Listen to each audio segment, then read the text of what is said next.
Hello, welcome to the 90s. Um, as we're joined back in action again, back at the old pack house, Colorado. It's nice. It's a pack house near the desert. It's pretty cool, I guess, mostly. Not the Mediterranean, but yeah. So, Miss Alexandros, after her nice, friendly little chat with their Ragabash, um, I've been mostly kind of just finished her fletching, finished crafting some arrows. She's kind of just rubbing her face. She's pretty fucking tired, to be honest. She's been feeling more and more drained as the days kind of wear on. Um,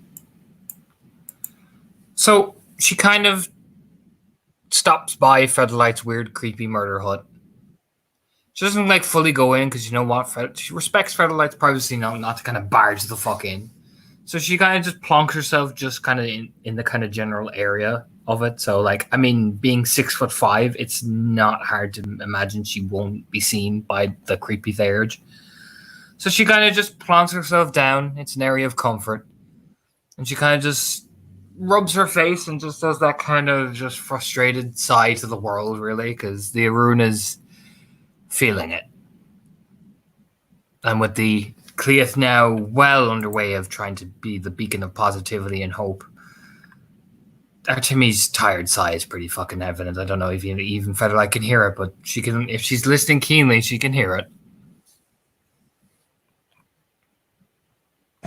So, as this is happening, admittedly in kind of a split screen scenario, she comes and settles herself in front of the place, lets that world weary sigh go. From the inside, Featherlight is knelt in her barn with the unfinished floor of dirt, and honestly, at least for the moment, begins in her breed form. She's sat on her knees, rear back on her heels, and around her, as far as her long, long arms can reach, are grazed symbols and patterns in a circle around where she's put herself down. And accounting in who knows what kind of symbols and language she's decided to use. It may be something she's made up for herself for the sake of effectively accounting. But all around her are drawn various kind of beastly designs in a kind of an Aztec style, very flat, very simple. And around them are towers, are whirling lines, are shapes meant to represent this or that, the probable cost for what she could ask from any given spirit. And all of this tallied, well, there's maybe three icons at the center. Three Theurges that she knows for a fact are there, albeit now a fourth is being scrawled in by one long, taloned fingernail. Which does mean that she can split the burden a little better, but it's a lot to tabulate. On the bright side, she is not so taken up in her work that she can't hear. The kind of long, slenderish canine ears slide up as the sigh. Well, first the steps, even. Because Artemi is certainly bigger than the other Aruns. Her steps are distinct. They're something that Featherlight could probably pick out of a crowd.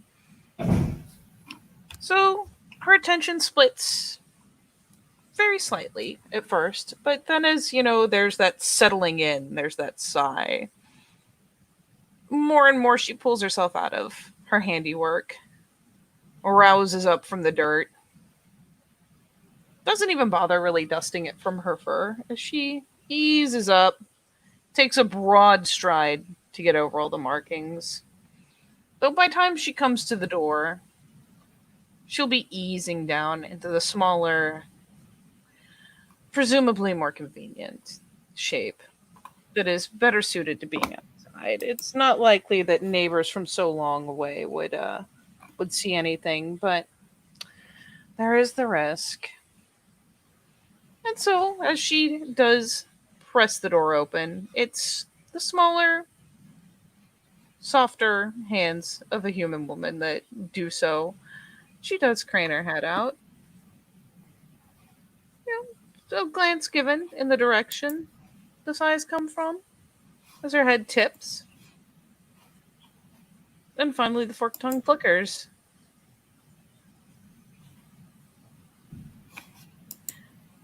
You sound tired. Yes, kind of her head kind of it's that that shoot up like duh, you know what I mean. But like by the time Featherlight had snaked her way over, you would seen Artemis probably with the short blade, and she probably would have been examining it, just kind of running her fingers along the actual like blade work itself. And by the time Featherlight actually like speaks, she kind of jumps just a tiny bit. Do you know when you're just lost to the world and then suddenly, you know what I mean? It's like, oh, That, Jesus. that jolt you do when you get kind of snapped out of whatever train of thought you were following. Mm-hmm.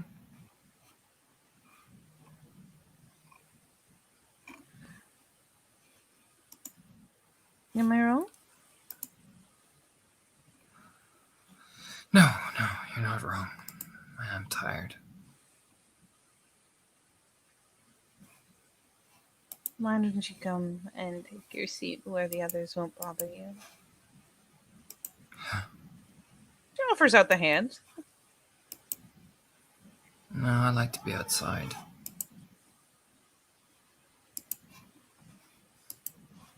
It's not as though I have a floor to separate you from her.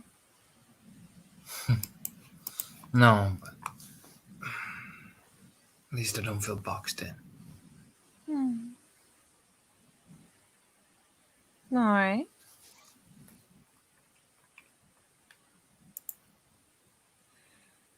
And we will sit here. And she just comes around. Just kind of, it's the craziest, like, precise, just collapses into that sit. Just shoop. Almost kind of melts down into the position. It's very quick, it's very simple, but she's very accustomed to sitting on the floor or the ground. She does, reach out, not taking, but almost kind of the touch is more of a request as she tries to turn the hand over and make sure that Artemia hasn't cut herself jumping since she was playing with a knife. No, you see her bow as well, probably just down by her side, that's the other thing. It's like when you're fletching, you want to measure it out and see how the arrow takes and all that. It's just, it's like two things she seems to always keep to the pristine of condition.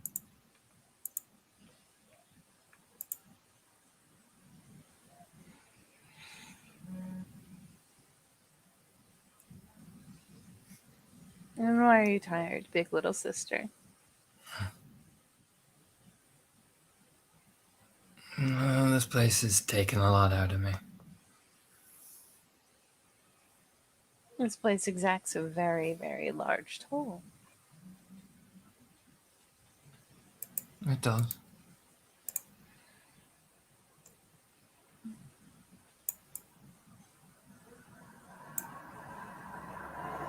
Why did you feel it so strongly?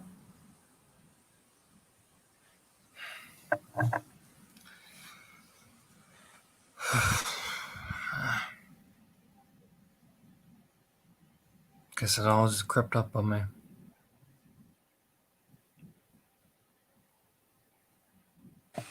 The weight of the world has a way of doing that.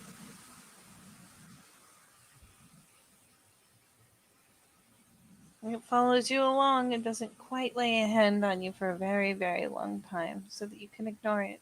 And then as soon as you stop moving forward, suddenly it's on your back.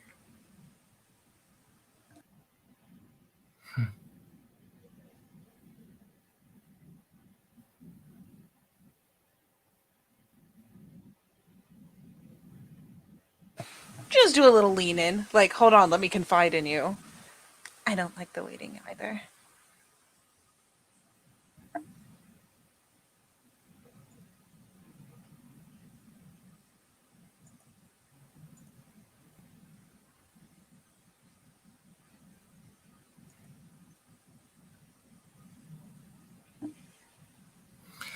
Just lets out a breath. Just.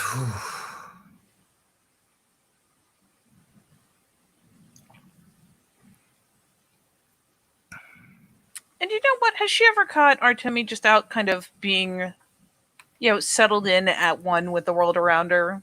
A particular way she sits when she's maybe not meditating, but just taking a cool down minute. Yeah, once or twice after particularly like heavy training tolls, or when Artemi wanders out among the trees and there's not as much things that she. Do you know what I mean? The landscape is very different for her, but she finds little nooks and crannies in the wild. So she kind of just settles herself down. It's like she kneels up against the rock, or she sits amongst the stones, and it's like she tries to just be a part of it. And she gaze up at the sky, and like it's pretty much the posture she has now. It's just to sit. Okay. It's almost like she's content just to listen to the world just move around her.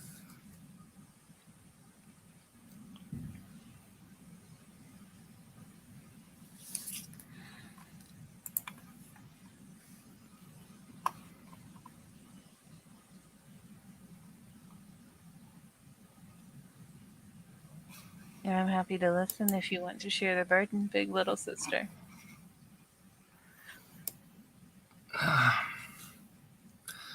Just trying to be everything in a place that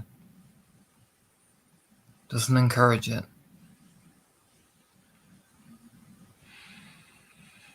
Mm-hmm.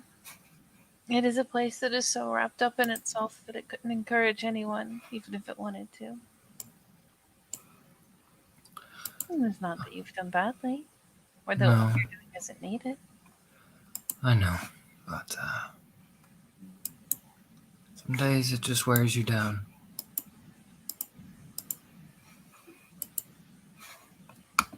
It does. Particularly seeing as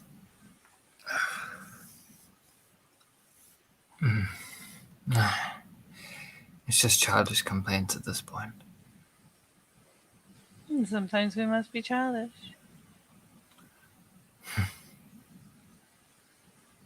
I don't belong here.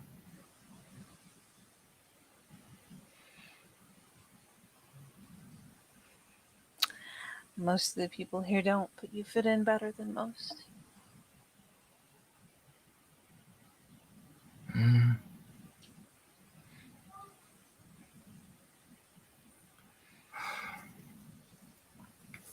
Kind of twitches her face a bit. No, there are furies near states like this. I just don't belong here. She's kind of just looking at the house. Why is that? I fear my way of thinking and acting and is very foreign. As much as I do my best for the people here, I'm really seen as either as a fool or a tool.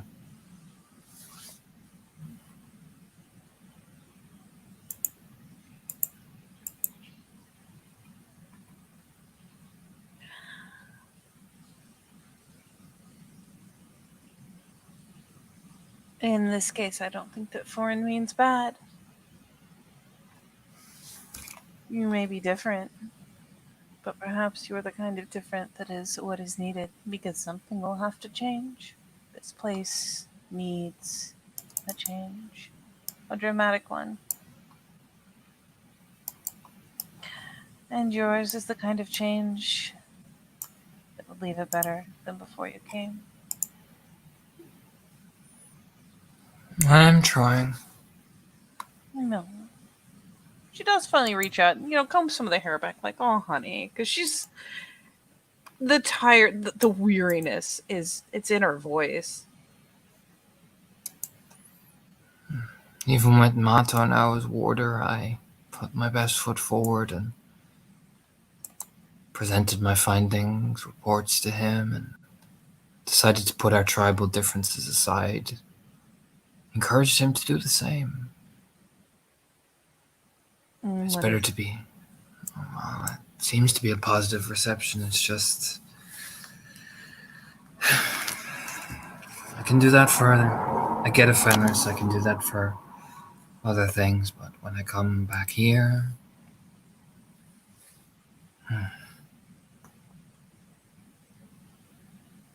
That's a thoughtful little frown, and Featherlight lifts herself up. Not quickly, just kind of slowly eases up, coming around, and finally, has she sat her back against anything, or yeah, it's probably like a rock, like a large rock. You know what I mean? Something that you can comfortably kind of set yourself down against. You know what I mean? So you're actually like not hurting your back. You're just like You know what I mean? so she leans back a bit, comes around, and will eyeball the stone for a good couple moments, and finally, perhaps even cheating a bit, will kind of slither up it a bit, not in an attempt to, get out of her sight. No, not by any means. Featherlight isn't sneaking. She just kind of clambers up, somehow latches herself just so, finds an odd kind of balance there. And among other things, our Timmy. Her hair's a mess. She's just tired.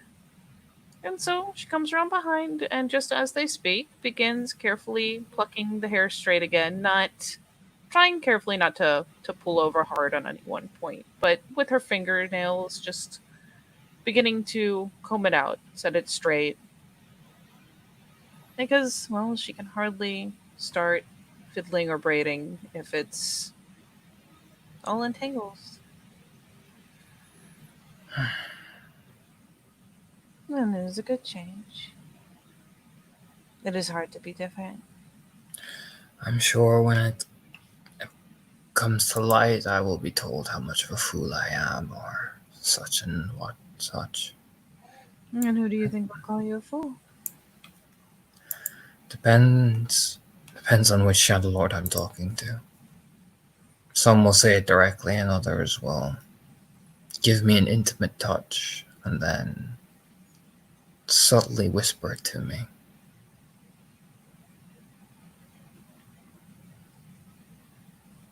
I think that would be very ill advised. That's a great disrespect to show to the worm fellow, don't you think? They don't see me as the Wormful. They hardly see me as their beta. You don't mean the ones back on south? No.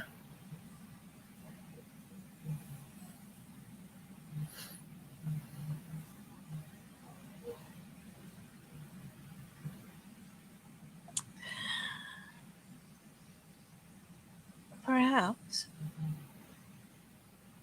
And she does lean forward a little bit so that she can murmur close to her side, not like right into her ear, but, kind of more cheek to cheek than anything. Perhaps for those who don't know what hope is, hope seems very foolish. Perhaps doing things in the hope that they will make things better seems very foolish. And that doesn't make you a fool for trying. It makes them all the more foolish for giving up before they've even made an attempt. You'd accomplish nothing that way. Hmm.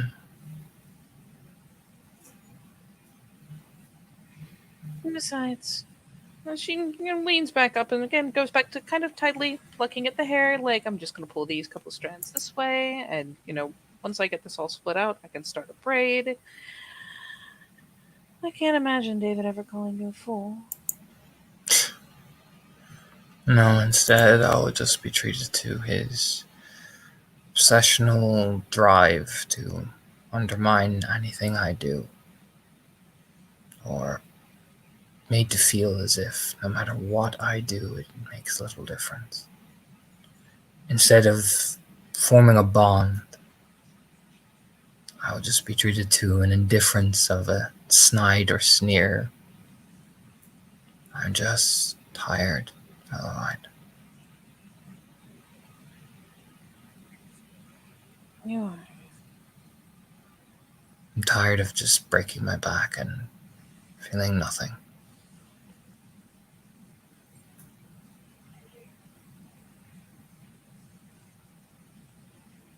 And I know I should think of their side and understand their side. I should think all these things that would mean I'm a good, wise Fury.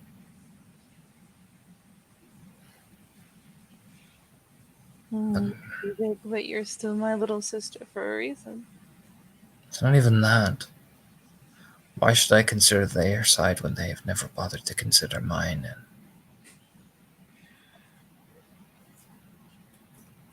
Yeah, the easy answer is because you're better than they are, but that's not a very satisfying answer. It's not even about being better, it's. It would be nice to be respected, but.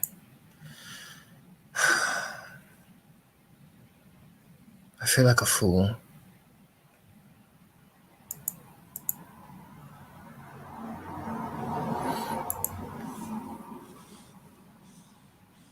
Hmm.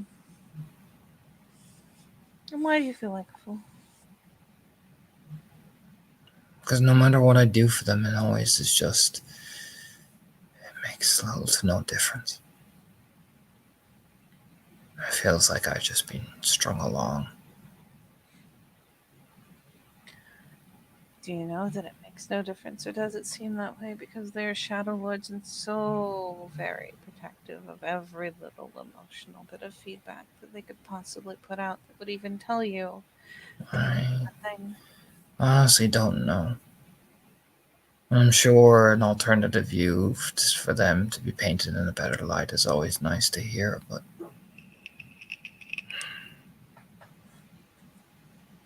I've been treated with just such cold disdain or manipulation.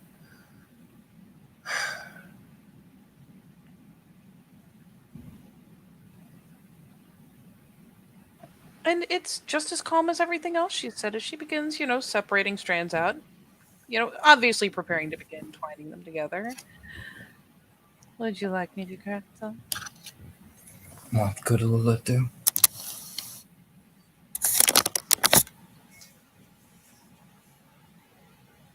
You deserve better than that. After all, as far as I can tell, you and that strange little Ragabash are the only ones trying. What good will it do?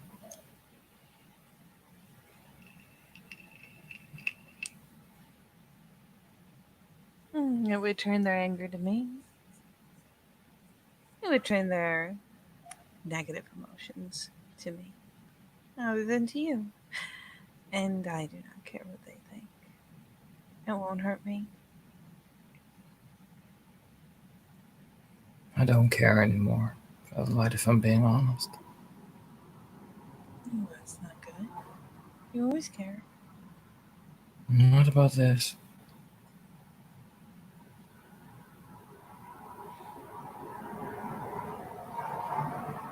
We're not meant to be brothers and sisters. We were, but we're not.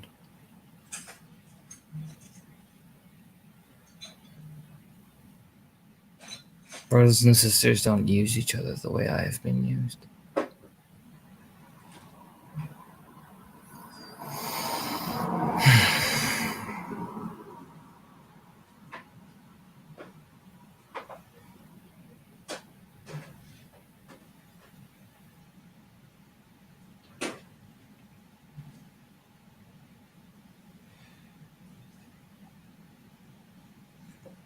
I tried to be a good Fury and a good daughter of Pegasus, and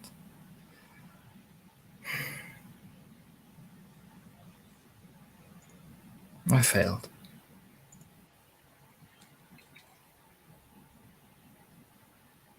Why do you say you failed? Because wise daughter of Pegasus knows that people cannot help themselves unless they want to. That you can give part of yourself to them and they will never truly realize it unless they wish to be helped. And I made that mistake of blindly pushing forward with no regard to the very idea that they would not actually want my help, that they would use it to further their own agenda.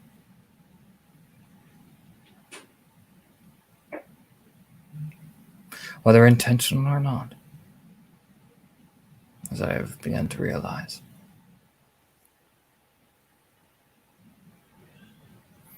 And after the Lena incident,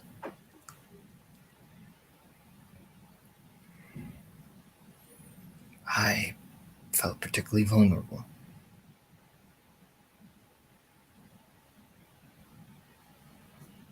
So I reached out and tried to forge a bond, and I feel like that bond is not really one at all. It is a matter of, I wouldn't call it convenience, I would call it something that is one sided, if you understand. Of course I do. And while my instincts and as Fury is to reach out and help,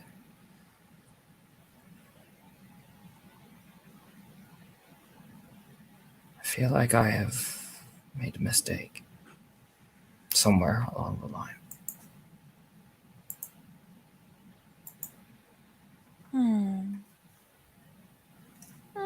I mean, again, it's the same familiar smooth motions, never too much tugging, just enough pressure to get the braids in.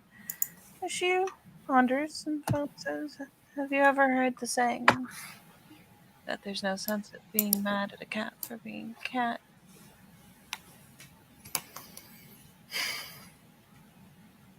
Of course, it doesn't make it any less frustrating or painful when you get scratched. I don't want a cat, or I don't want to understand and have to just simply placate and accept and just wanted a sister.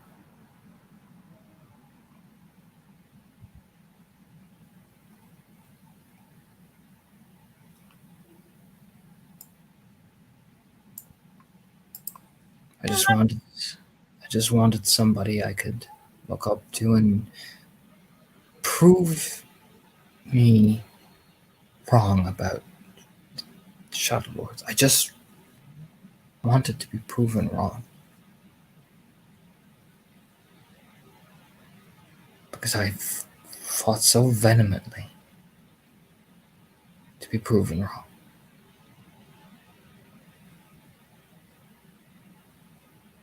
So the pressure on the braid eases as from behind her featherlight just slides forward and, nests her chin up over the shoulder, snakes the arms forward and around, and finally it's a squeeze. It's high enough that it doesn't even obstruct the motion of arms. It's up and over the shoulders, even crossing a bit in front of Artemi's body, to the point where she could probably touch the opposite shoulders almost, but Artemi does have wide ones. It is the strangest kind of hug, but it's still her easing forward to where she is like essentially breastbone to like the back of Artemi's shoulders, pressed up, and gives a bit of a squeeze.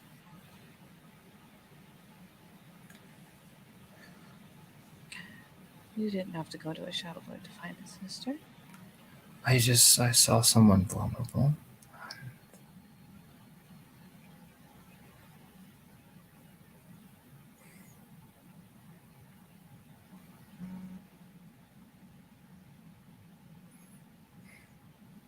You still got scratched, didn't you? Yeah, that's what it feels like. Maybe I am overanalyzing it. It's just I can't escape the sinking feeling. There's no telling with Shadow Lords at times whether what they do is something they meant to, or if it is them frantically fighting the idea that they might be vulnerable to anyone.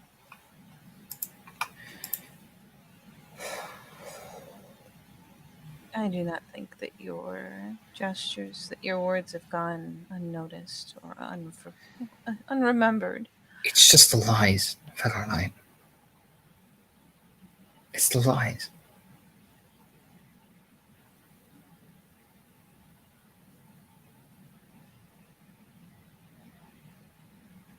But I can't anymore. Whether it's David or Javelin, I can't do it anymore.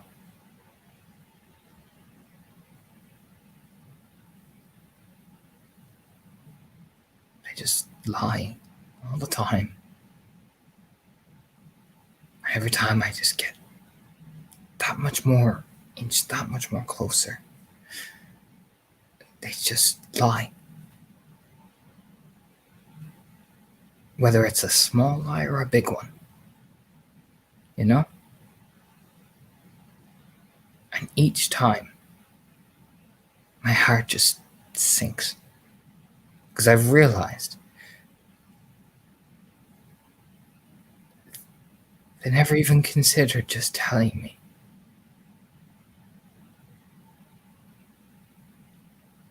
And then when I asked them, oh, well, I didn't think you'd mind, or I didn't think you'd understand, or this, or that.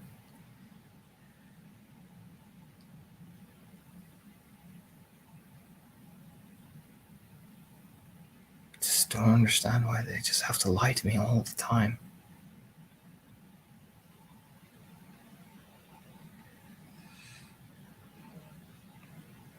Brothers and sisters, there are lies we tell ourselves. Of course there is. I'm not naive. I'm not stupid.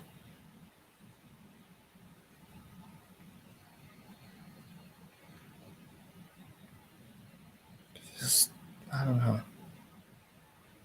Not like this. Well,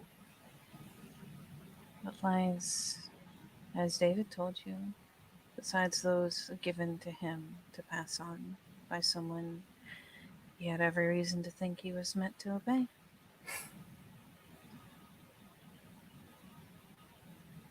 He said he'd be my friend.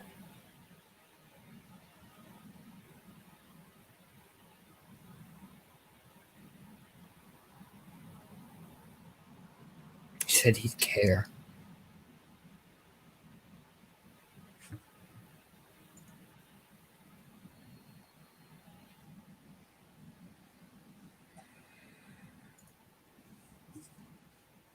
You're not especially good at showing it.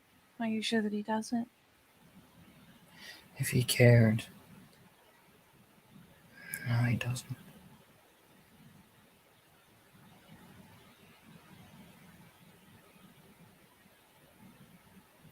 He has given his apology, he has done his due, and I have granted the opportunity for him to earn forgiveness. I am not cruel. That still doesn't stop the behavior. That still doesn't stop how I feel. I'm not going to lie to him. I'm not going to lie that at any point it just feels like no matter whichever I say, it'll always just be a vague thing that he'll never talk about, that he'll storm away, and it always feels like it has to be one up over. Just never feel like I ever connect with him, ever. Even though I just try. And all I mean is a wall every time.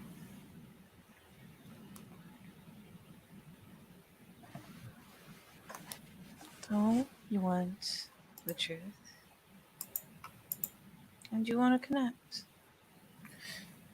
I just want a pack that actually just feels like it's supposed to. Not this. Not this constant fucking misery all the time. To be just reminded that the end is coming. We're all going to die.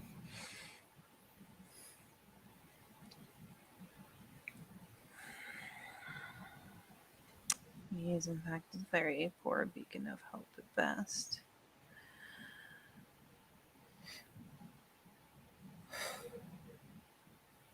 But if one of the things that you want is the truth,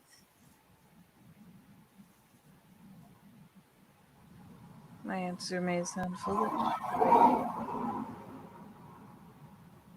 Ways that you could perhaps accomplish both of these. She probably eases back a little bit. Doesn't ever fully break contact with our Timmy. Now that they've established physical contact, she doesn't want to break it. There will be the little press of her hands. She finally does go back to pick up the braid and finish it off.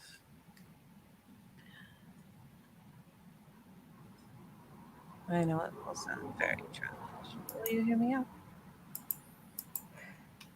She just gives a lazy roll of her shoulders. There is a game that David and I play. We play it every week. It is a very good game for bonding. It will make you laugh. It does hurt some. He plays games with you. It is almost as much a challenge as a game. He likes it.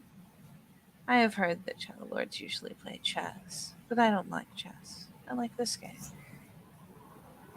And it is a game where we take calls them things, and he brings sauces from the cabinet, and he puts them all over the food. So it is painful to eat, very hard to eat. And it is a very simple game. Every round, both of us eat, and each of us who finishes the piece in front of us is able to ask a question. The reply must be truthful, but it doesn't have to be direct every time. But the reply must be truthful. If you do not finish, you lose your question. And when you do finally give up and drink the milk that we keep close by, you cannot try again, you cannot eat again, and you must sit and continue to answer questions while the other eats.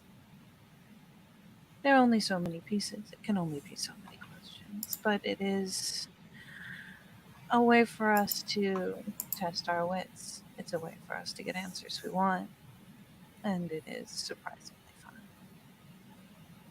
It sounds like a fun game for you two. Wouldn't you like to play? No. It is a chance to do something together. It is a chance to get answers. It is a game. To be honest, It's a game that he picked with you. it is a game that he taught me because I was curious. We made up the rules. It's a game he plays with you, Federline.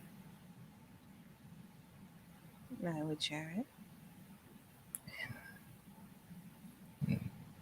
Games are more fun when they're taught to the rest of your friends, aren't they?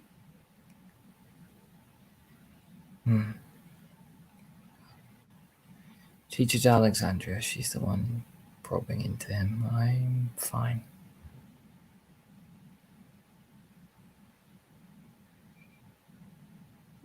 The movies are not a bad idea, but I would teach it to Alexandria. That's what I would do. well, thankfully I am not you. I would teach it to you both. I am alright.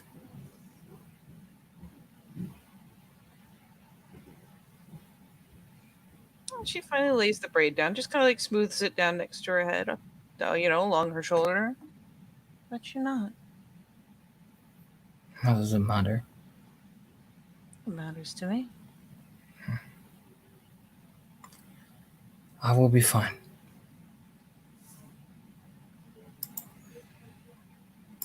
You will be upset. No, no. Stay weary. I do not like seeing you weary. I will be fine.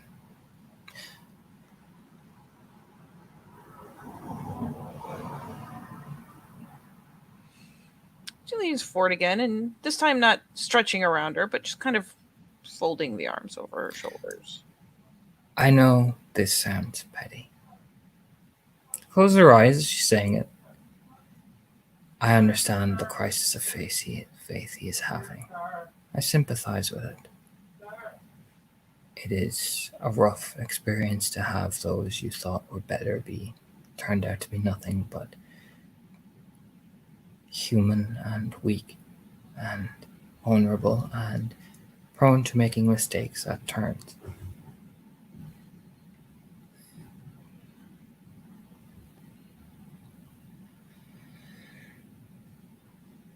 But I recently had to endure hearing how my friend was eaten by her stepdaughter and her packmate because I was forced to do a duty that was not of my auspice. And I had to sit there and listen and remain calm and concise.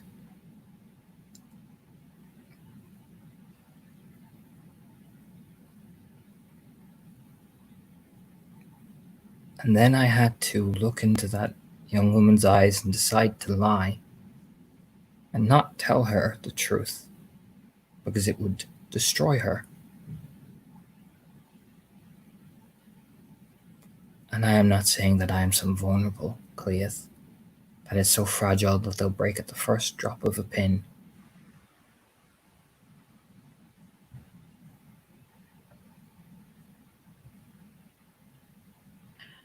But it's hurt your heart. It would have been nice if my alpha was there to remind me that I still had something.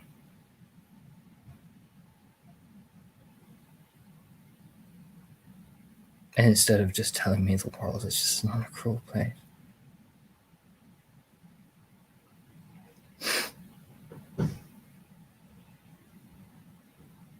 It would have been really nice. You do still have something. Really? It doesn't feel like it.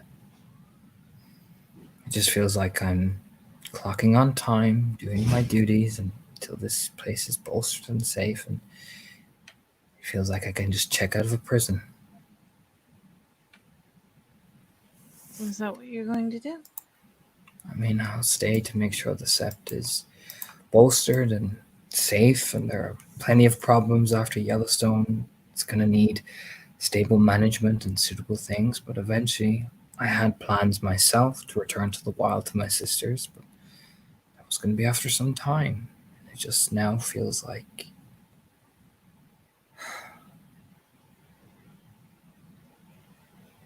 yeah.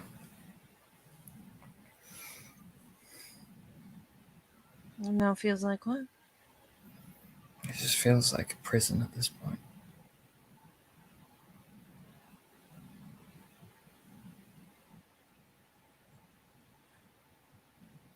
Because I didn't want to run away at first. I wanted to stay behind and help and do what's my my responsibility.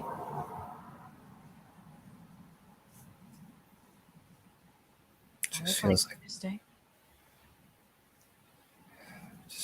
I've just been punished for that.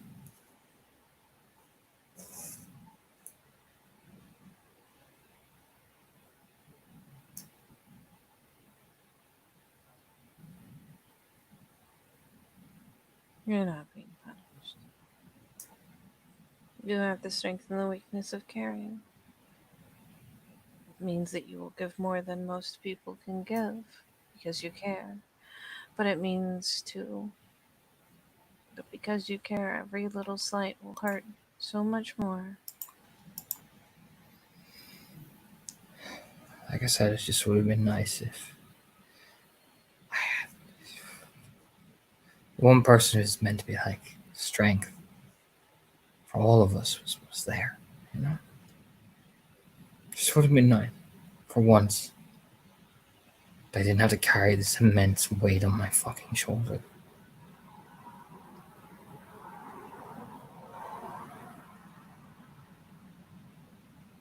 I know Shadow Lords are all about weakness, and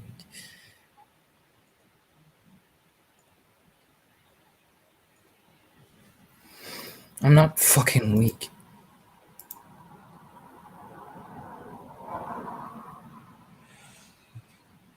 It's not weakness to mourn my friend.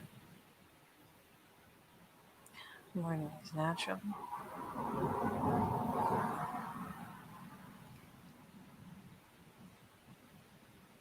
Just, People like to teach themselves backwards things. They like to teach each other backwards things, but even Gaia's beasts mourn when they lose those that they have had in their family groups, had in their packs, had in their herds.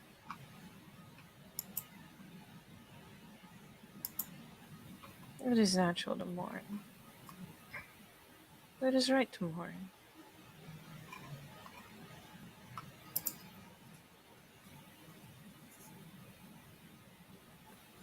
Even the birds mourn. uh, in that state, I tried to reach out to Jack and get to know her, help.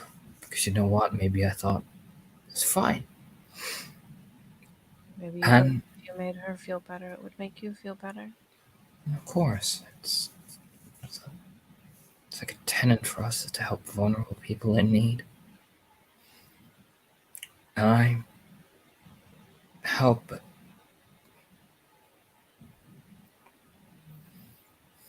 it just feels like I'm just a point that she can cling on to. And you see it sometimes with people who need help like that. They kind of cling on too hard. It's part of the healing process. It's about learning to separate that. It's just, But she didn't know how to help you back. Because hmm, her people are never taught to help. no. And of course, she helped in her own way, but hearing politics and this lead and that lead, and just one day I just, all the things I felt, the bond I felt, it just felt like it shattered.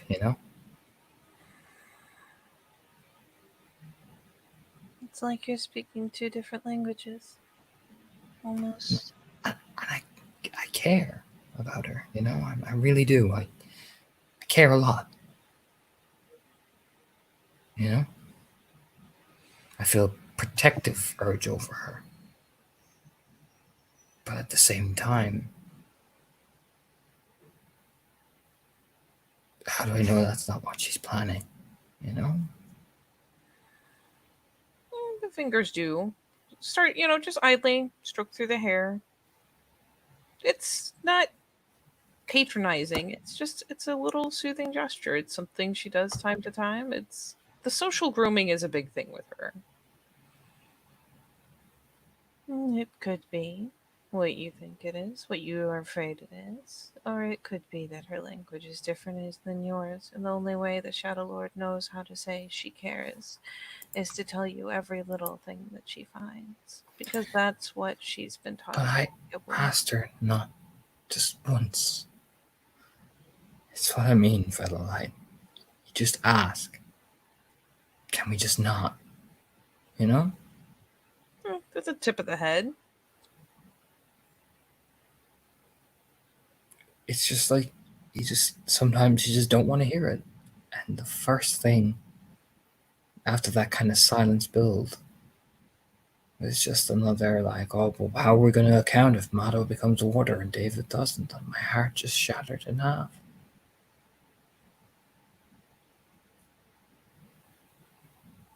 I don't know why. Because she didn't care enough to listen, no matter how much she tells herself she cares. If she tells herself she cares. Even I can listen. She, she cares. There's just, I know she does. It's just, So it's that little tiny knit at the middle of the brows. The are you? The I'm not so sure, but I'm not going to question you. no, she cares. Just not in the way I think I maybe should have foreseen. Should have been more aware of that.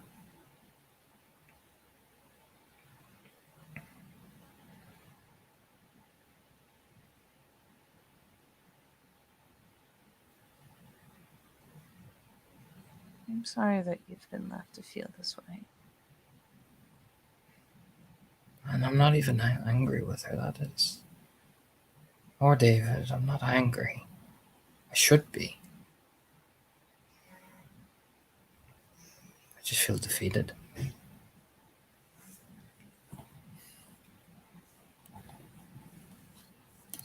You're just tired. I've had to carry Layla my whole life on my shoulders and account for her behavior. It feels like I'm dealing with two of them now. It's, you know?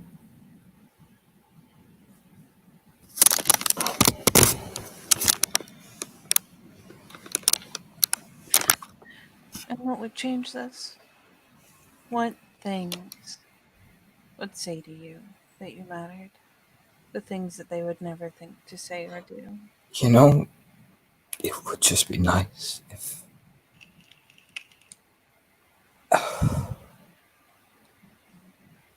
I was asked if I was alright without it just being the point of a political. Without it being an agenda. Yeah. If they didn't just mention, oh, well, how are we going to get a typhoon? This, that, next plan of action, this, that. It would just be nice if there just wasn't an entire layer of a conversation that comes straight afterwards. Well, of course you're feeling this way. Typhoon did this. And of course, I've had my rants. I'm not perfect. I've gone into a political discussion, you know?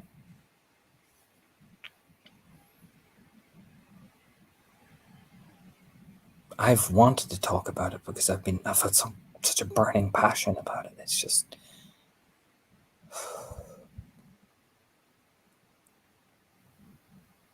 But it would be nice that if they asked, they were actually wanting the answer and thinking about you instead of thinking about what it meant for an agenda. And it would be nice if they were just honest with me. Glance over. If they would just talk to me about things. Even if, say, there's an action, it would be nice to find out and actually just sit down and reason it out. Talk about it. Figure it out. Instead of telling me after the fact. Particularly when we talk about trust. You know? I do.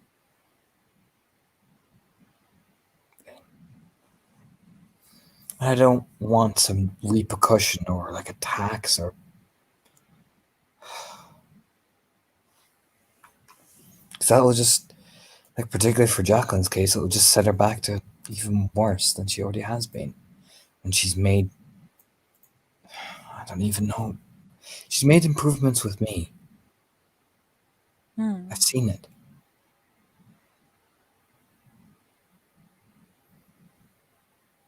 And I understand that she's in the same position as David with her own crisis with leadership. She did the same thing that he did and followed orders and saw the same things as he did, you know?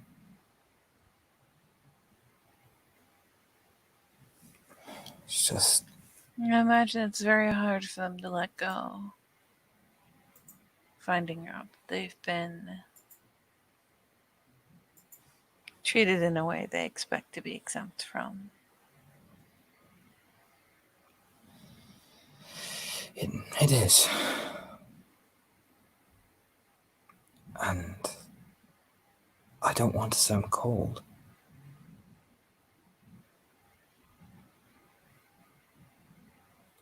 They've treated me like that. And they wonder why I know David wonders why I don't. He's probably mentioned to you that I'm distant towards him.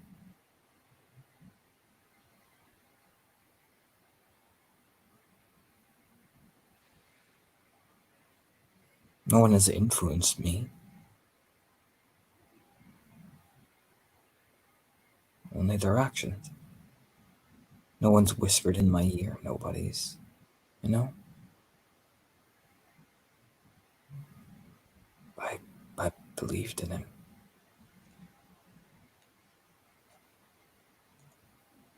That's the only thing I did.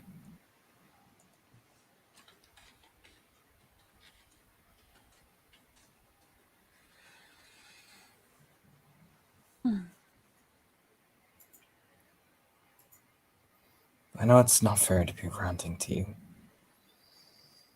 Why is it unfair?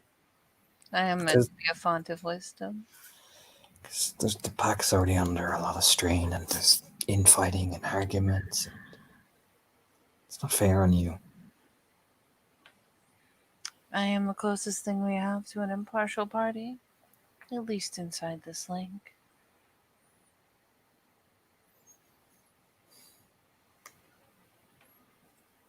It's just not fair. No.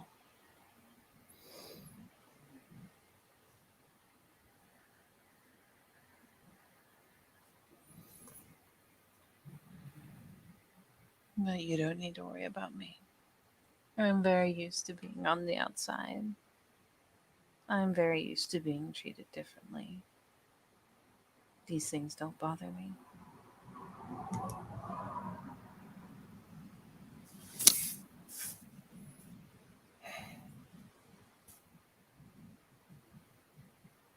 She'll actually, just to make the point, the tongue does like flit out.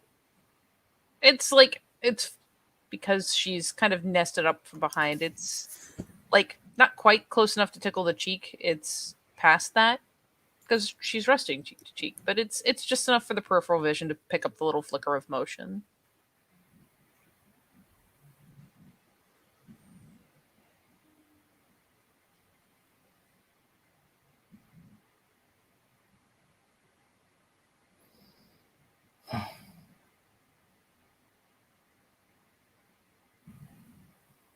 You can tell me anything you like. I'll keep it to myself. For you.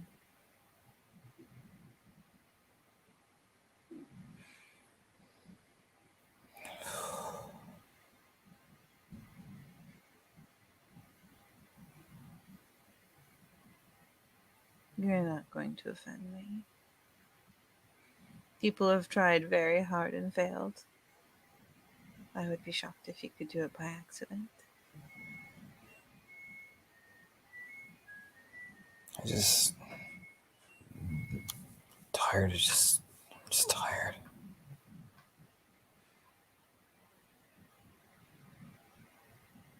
And rest out here with me. No, I can't rest. And bring your work. If you must.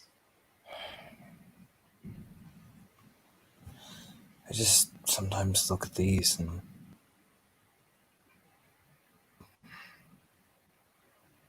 What is she gesturing with when she says, look at these? or bow or blade. Okay. These are my mother's tools.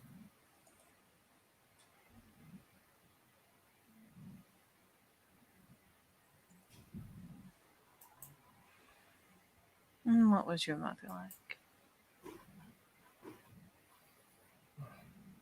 From what I remember, she's very kind.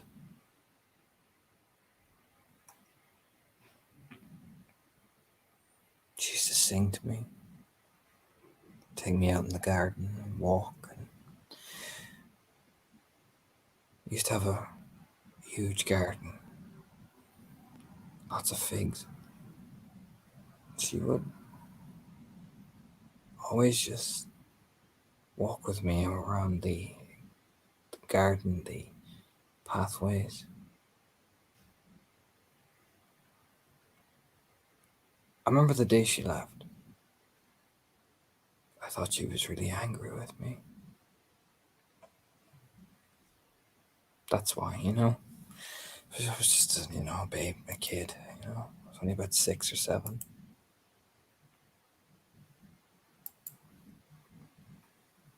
Did you learn why she left? I did.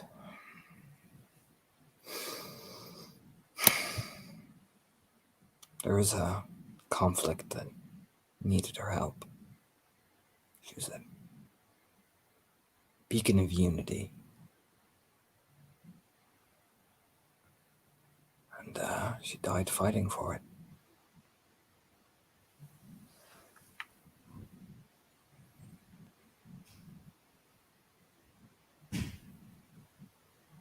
When you were small. When I was very young, yeah. It was the day I met Layla that I found out the news.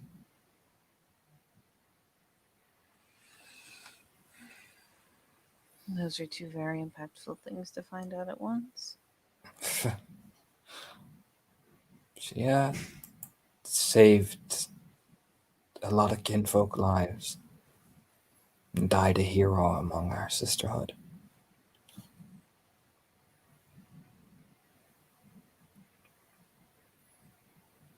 And we received the news when Layla's mother arrived at our little island to ensure that Layla was raised in safety and seclusion. Close by, obviously, for some of the Seps. Naxos is right by Mira, after all. And she could be raised with my father, and we received the news that my mother had died.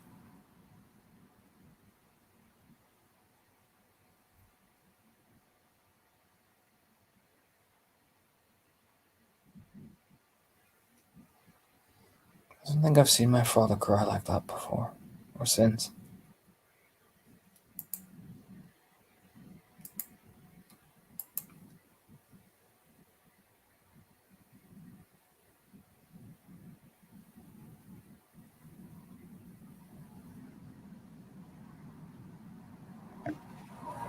She was loved and well accomplished. I found out in Mira that she was a very well respected philodox.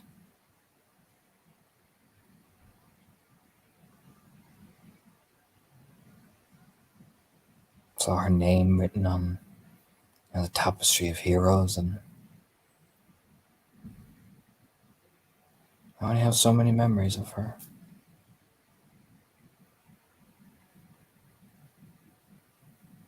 Apparently, I look just like her. Plan's over.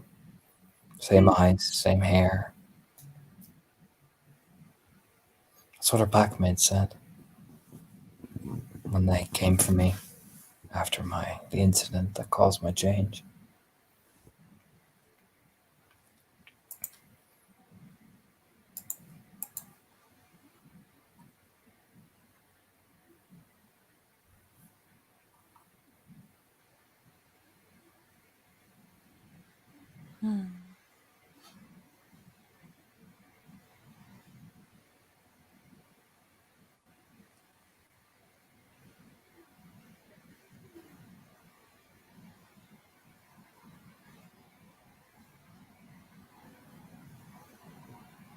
You said these were hers? I mean, it's more of a glance than anything else. You see the head tip a little bit. Yes, this was her bow and her blade, and the fetish. It was hers too.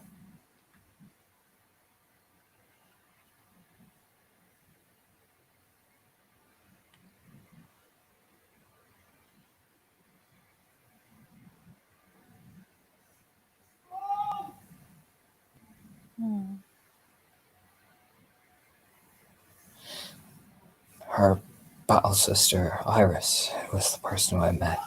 She gave them to me when I was a Cleath. She said that I had earned the right to carry on the tradition behind them.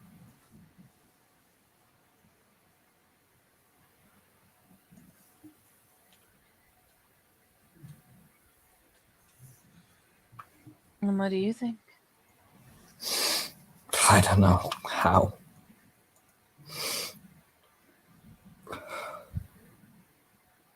I'm not a great Philodog. I'm in a ruin. I'm not my mother. My mother brought people together and died fighting for people together. I can't even bring my packmates to be together. No daughter can be her mother. You're not being very fair to yourself.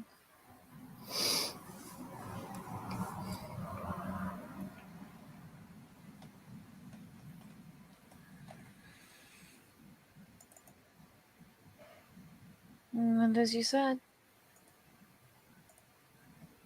as you've realized, you can only help those who are ready for it and who open their arms to it, who want it. Oh no. It's just.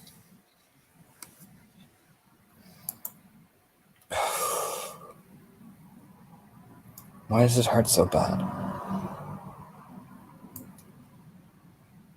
Because you care.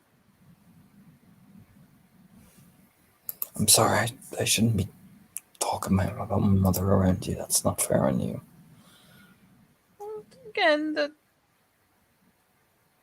fingers graze through the hair.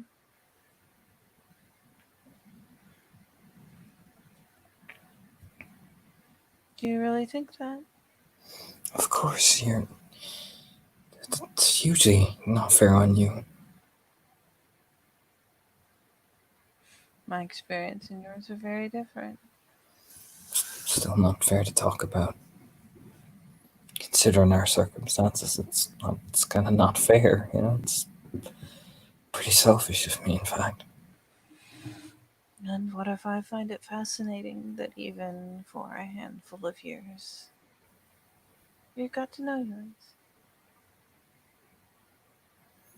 What if I do not find it gruesome and unfair, and I don't kick my feet, and I don't pull my hair?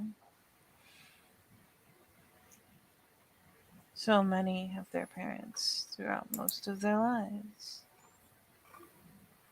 But yours was there just long enough for you to remember.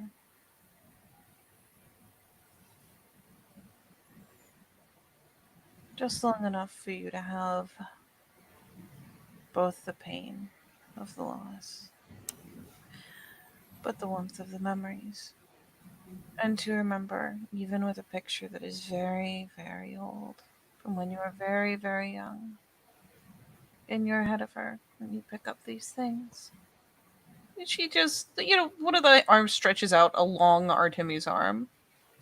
Probably not quite long enough to match the full reach, but enough to reach out and, just touch the wrist of the hand that's holding whichever, the bow, the blade, whichever one she happens to have right there in her fingers. When you hold these things, you see her, don't you? Just for a moment, in your mind's eye. Every now and again, yeah. What is it like?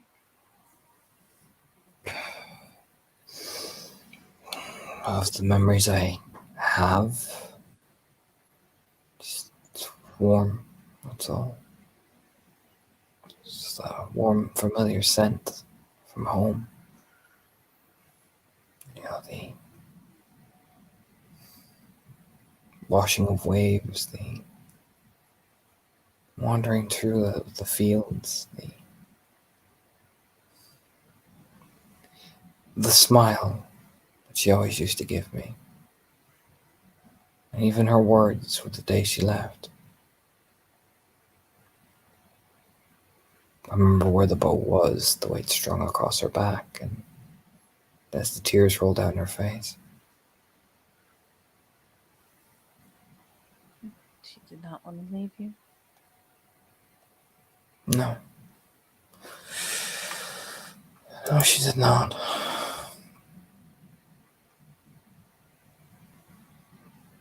I think I had made that.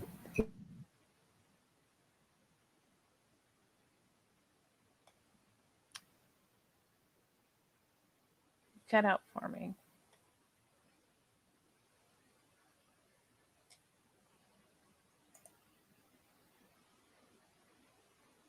Oh, you disappeared. Have to take a moment.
Ah.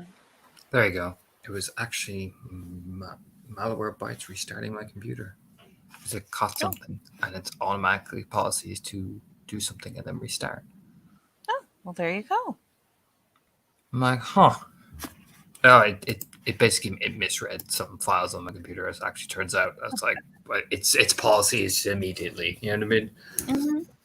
So I was like, huh, okay, that's sweet. Well, at least it was for a good reason. Yes.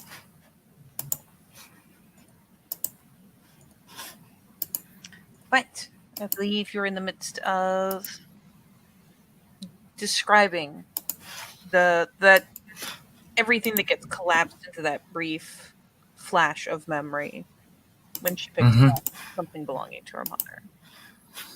Yeah, it's like as our Timmy kind of closes her eyes.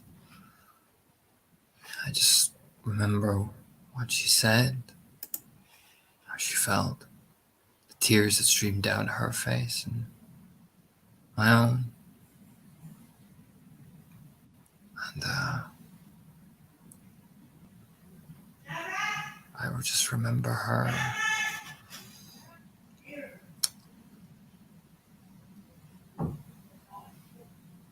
walking down the pathway away from me after she finally got me to a stable point of crying. If you get me.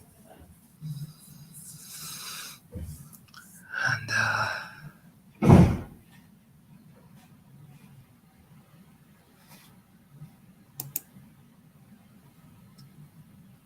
was the last I ever saw of her.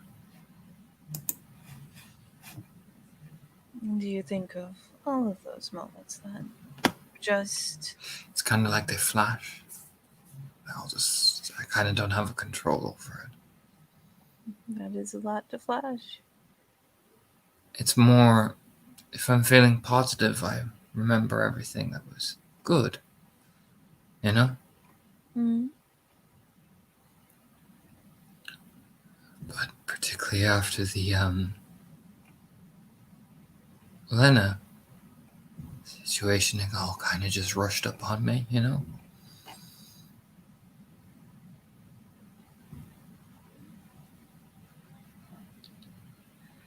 I felt like I couldn't breathe.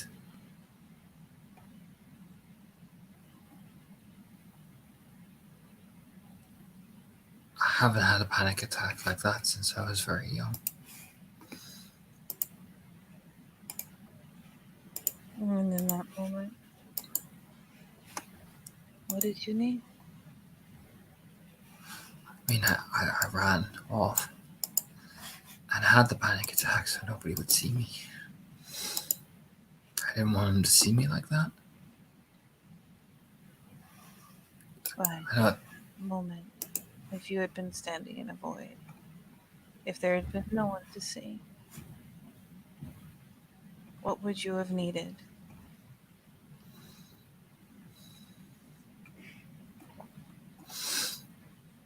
I just wanted my pack.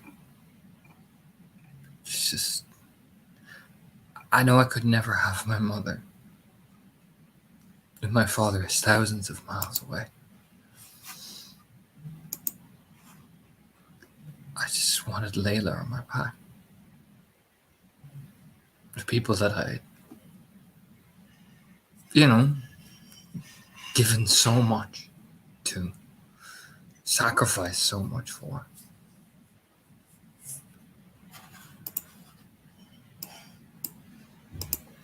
I didn't even want them just to tell me things I wanted to hear, like everything would be alright, and I just wanted them there.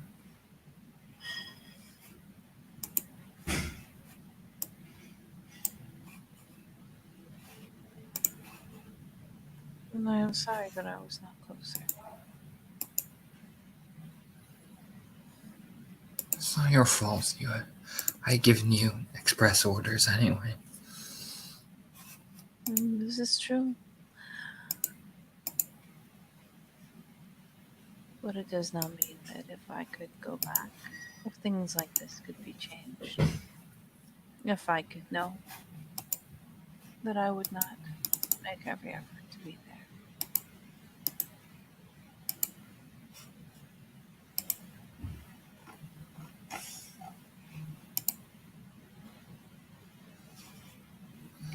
even nested up from behind, just arms crooked a bit over the shoulders, she still gives kind of like that press of the shoulders, that kind of squeezing sensation. She hasn't wrapped her arms around her yet.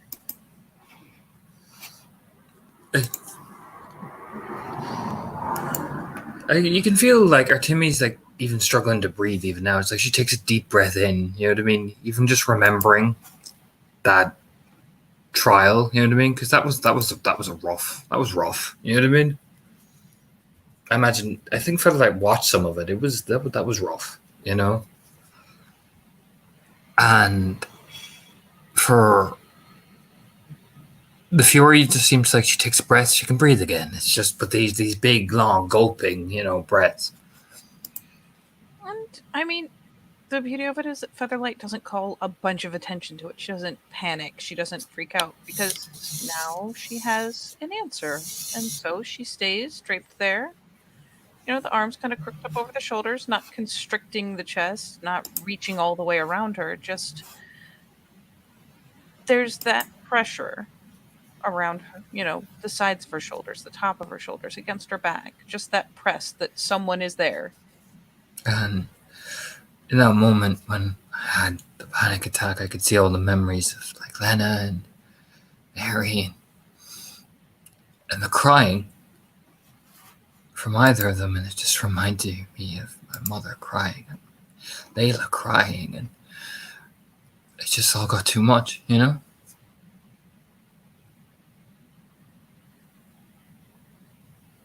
Just hit me too much.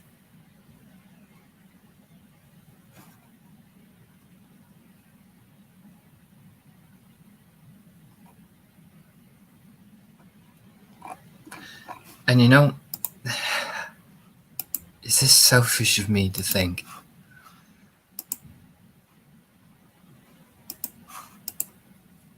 As much as Mary had her problems and faults, I had was training her to become a Fury, to be a betterment for herself, and this and that.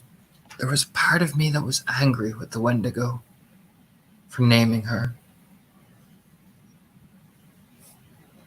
I knew he did the right thing. I know he did the right thing, and he faced it with a lot of courage, and he has my respect for that, and I will ensure that is mentioned to him. Part of me just wanted him to lie. You were given the burden of knowledge, and it is much heavier burden than anyone gives it credit for. The burden of knowing is heavy, and it's undeniable. And once you know, well, barring some very particular tricks, you can let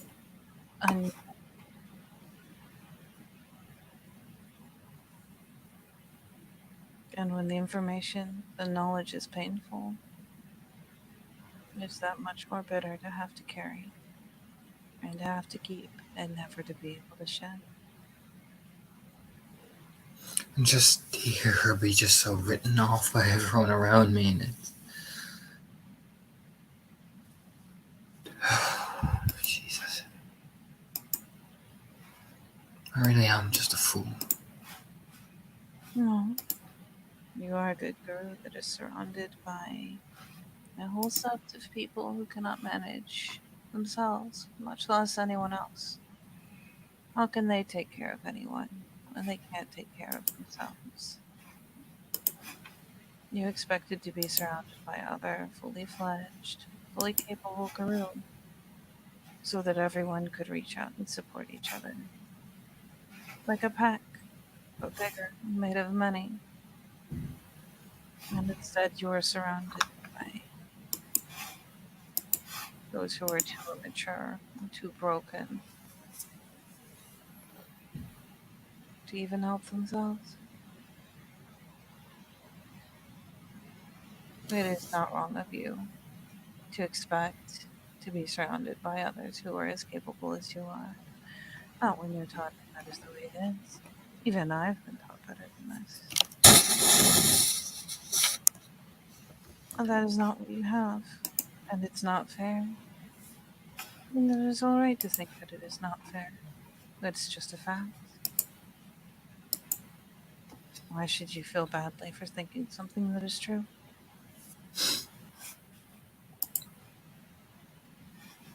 And you have always.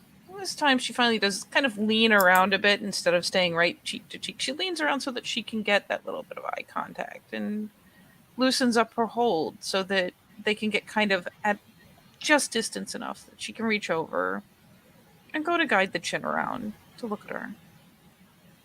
And you have always hoped that things would be better. You always see things better than they are. So, of course, it would hurt you when someone took the hope that something was simple and made it painful. Of course, you would wish that it didn't happen. You have always hoped.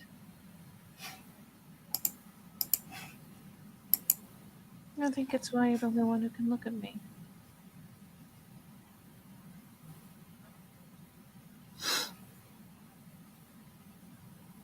And it is one of those few times where, Featherlight does. It's right in the eyes. Good, proper eye contact. She doesn't tend to. It's not that she's evasive or, nervous about it. It's just not something she frequently offers.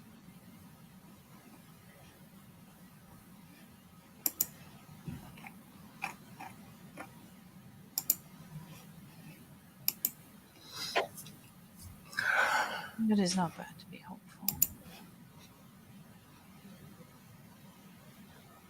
It is not bad to hurt because you're hopeful. It is just pain.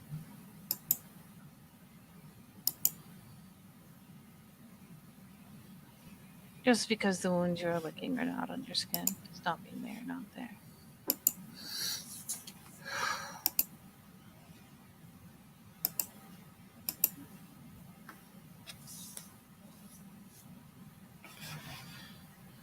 And I just Yeah.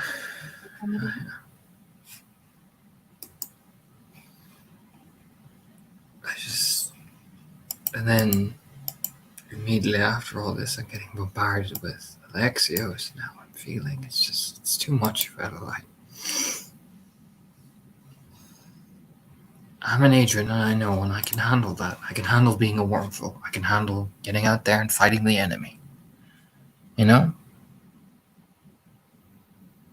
I can pick up my blade and my bow and my claws, and I can rend Wormish from Orion to the ground. I can plan, I can coordinate, I can lead. I can do that. It's just this.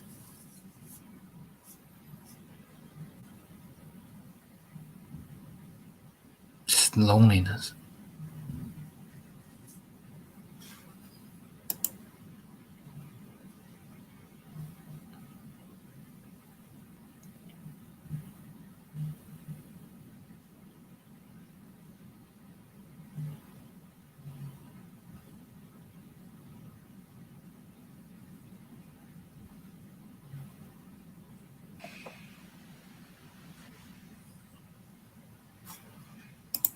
Well, I'm afraid you've made it so that you'll never be perfectly alone.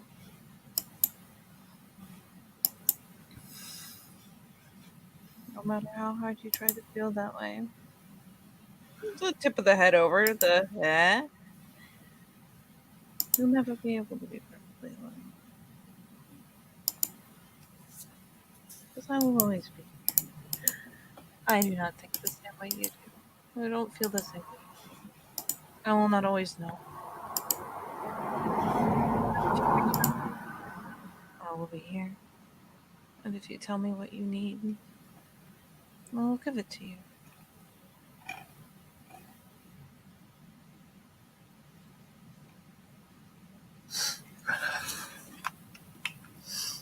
I'm sorry that I am not better at understanding it on my own. I do hate to see you cry. Not said as she, just wipes the cheek for a second, just the It's like may love looking at Artemi. Because Artemi has managed to get a pretty solid bond in, but she just oh no, none of that. Just I hate to see her cry. Not when I can stop it.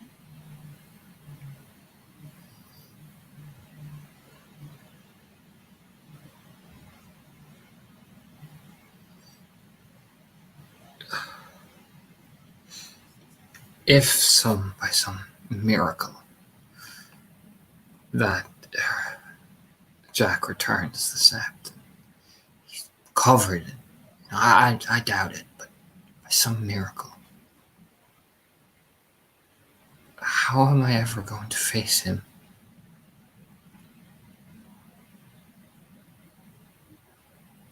There's a very slight tip of the head. Did you do everything in your power? I did, but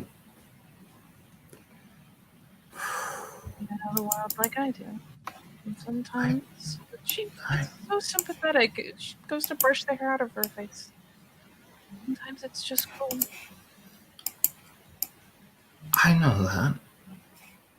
Jesus, I know that. Wild like that doesn't make it any less heartrending. No, it doesn't. You can't just simply just brush it off as if, oh well, the Wild is whatever. I can't do that.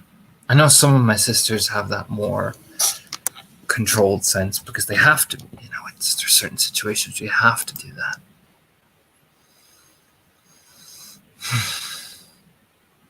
You have done everything you could. You have nothing to be ashamed of. What happened was not because of you.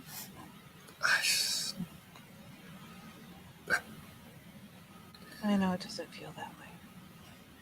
I promised that I would watch over them and take care of them, And you did. I didn't. You did everything that you could possibly do. That's all you ever can do. Am I doing my best? Heck, they barely even talk to me.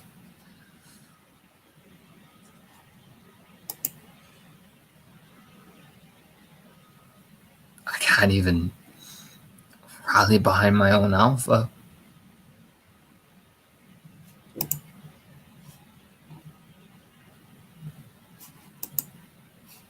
He's changing.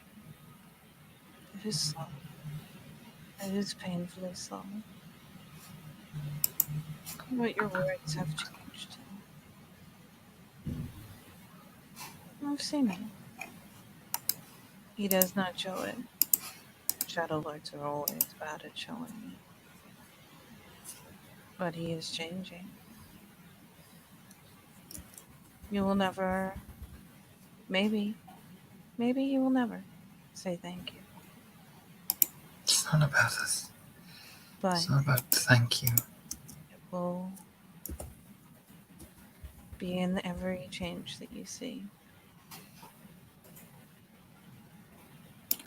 It's not about thank you, fellow light. I'm not some petty thing that needs vindication for things I do. I just like it done back.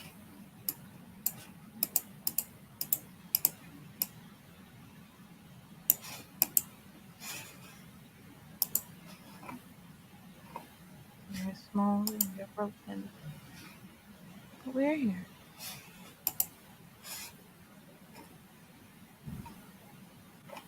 The changes have started. And there will be more. There will have to be more. Well, if there's not, Then that too will make change.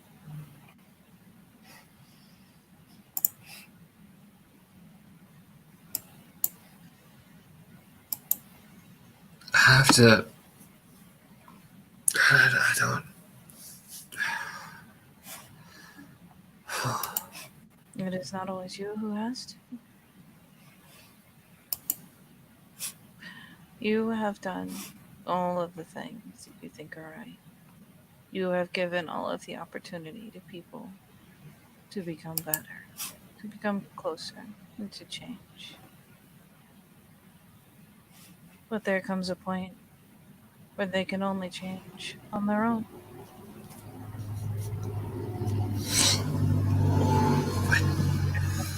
Or no matter how much you say or how much you do, the onus is on them.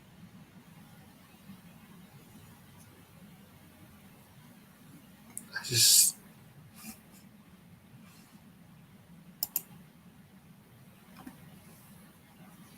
You cannot give forever, or Timmy. You will have nothing left.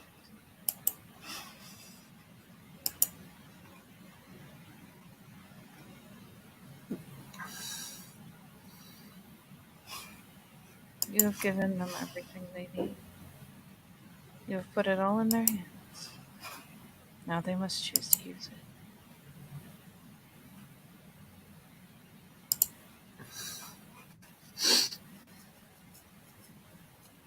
Oh, the snuffling. She finally pulls her in, nests back against her again.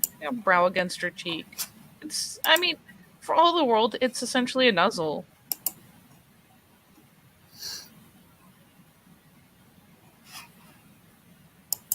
yeah. I mean, you can see it. It's honey. It's like watching somebody who has got this ball. You know what I mean? Mm-hmm.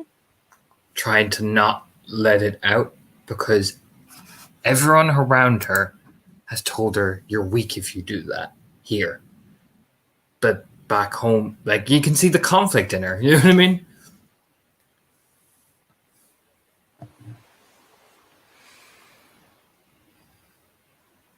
Maybe you should give to yourself.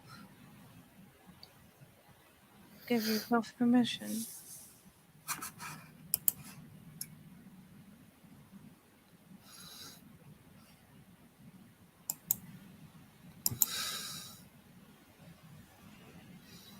I will not think you're weak.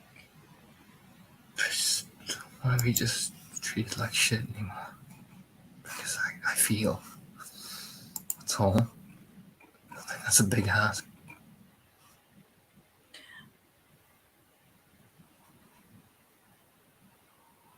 They're only saying the things that they themselves have heard so many times.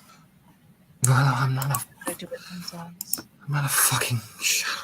Just bent like her head just thumps against Featherlight's shoulder. Then don't try to impress them as a Shadow Lord. You don't need to meet their standards, you need to meet yours. Fucking Black Fury. Then be one. I'm trying. She tucks her, her nose down against her, where she's thumped in.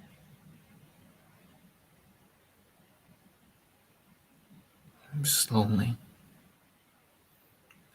Upset. Angry.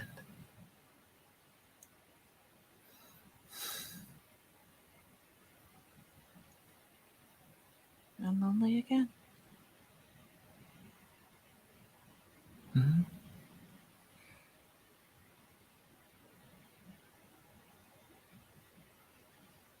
And she wreathes her in, especially with her, thumping into the shoulder. She's shifting around, the little bit here, a little bit there.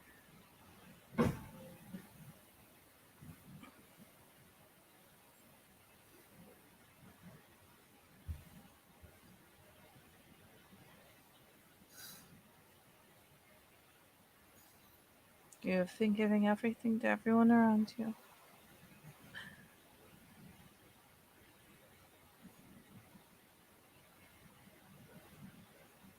And you're running out.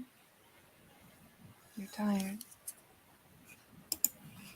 You don't see them giving back. It hurts.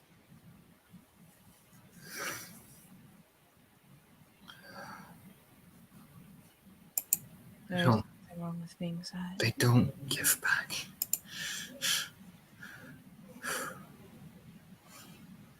She's just stroking the hair. Lets her. She doesn't correct her. I'm even letting Jacqueline sleep in my own room. Oh, they want to talk. She said, I didn't mind. Layla used to do it all the time.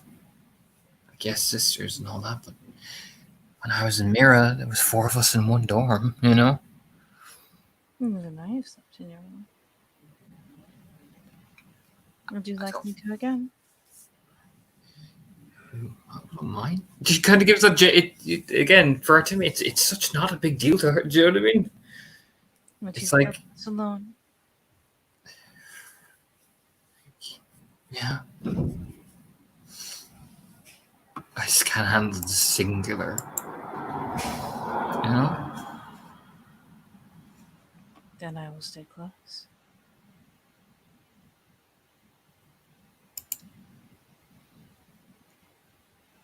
I just can't handle all this singular hide away from each other and never bond because God forbid we ever make a connection, you know? Just can't stand that anymore.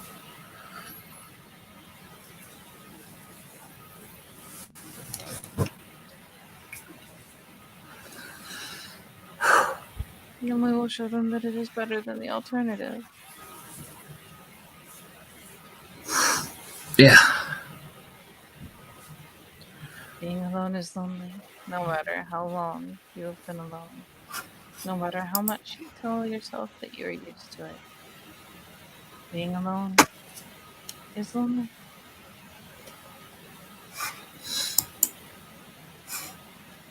That was. Yeah, she just said that, but like, who? Do you know what I mean?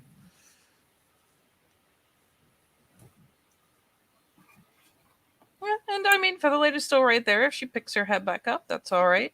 Featherlight will, settle for the idle. It's funny she doesn't do like the back rub like like you get out of like a mother or something. It's more she kind of grazes the fingertips. It's not quite scratching. She doesn't leave welts, but it's kind of a slightly sharper as opposed to blunter contact. It's Am I, just it's what am she I does. a bad person for wishing that when I saw Phoebe get off the bus, I was exceptionally happy, you know? Mhm. I've known Phoebe for a long time. But am I a bad person for being disappointed that it wasn't Layla? For wanting things. Just in the No. sense that I have selfish ones all the time. and that stuff, I know that's really not fair on Phoebe. It is not that you did not want to see Phoebe. It is that you wanted to see someone else. You had hoped. And what you got was not bad, but it was not what you hoped. I really wish it was her. And I know that's so selfish. She's off doing her thing, and I'm proud of her for doing that. She's found the wild place to protect in Wyoming. It's near Yellowstone. I know she's fighting the same fight we're fighting. But you want your sister. Is it wrong to be wishing I could fight beside her? No.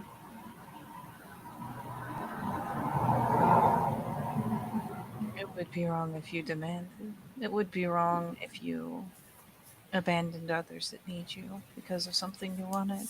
But you don't do those things. It is No. not wrong to want. It is human to want.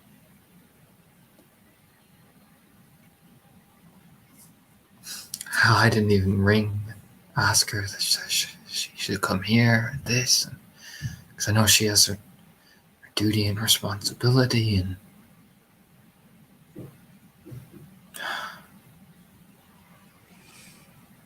And God bless Featherlight. She does, go back to stroking the hair, and it's just, why don't you do like they do on the television this many times on these days?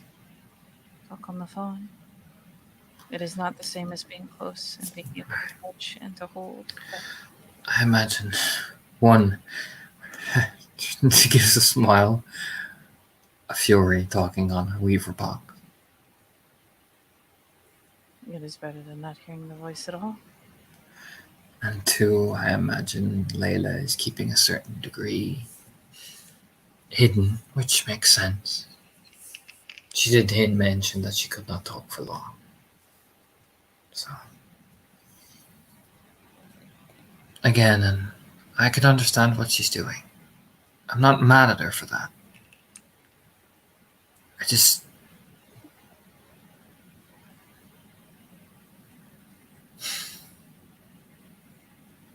You know? If you could say one thing to her, know that she would hear it.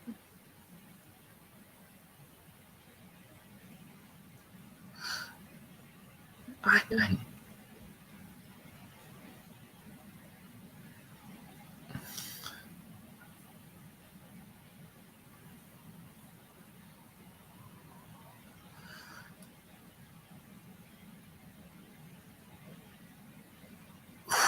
She lets out this breath as if she's trying to just figure things out. Yeah, keeping her mind working. I bet a lot of the bubbling has stopped as a result. Mm-hmm. Mm-hmm.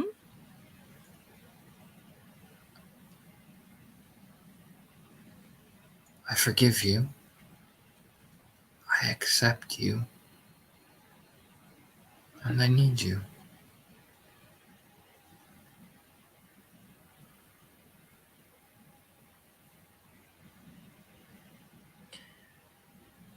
Would you like her to hear this from something besides a weaver box? Oh, Featherlight. I'm about to get a gift that's going to hurt your feelings. Hurt me. Oh, no. Give me 1 second. Just scroll through my shit. I'm about to just hurt your soul. Do it.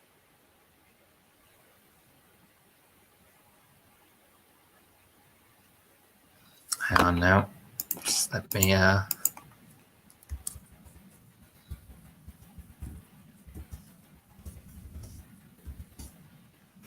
it is. There it is. Because I'm about to...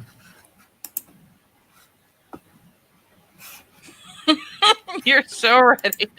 Oh, because I've seen it and I know exactly.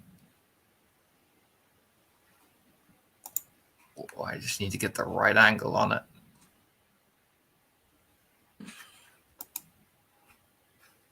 No, that's not it.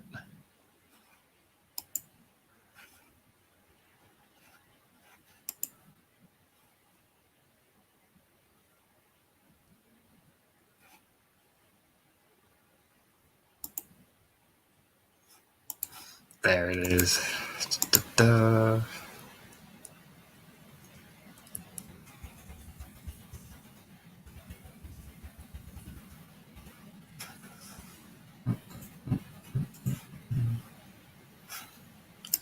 Just change the pictures over.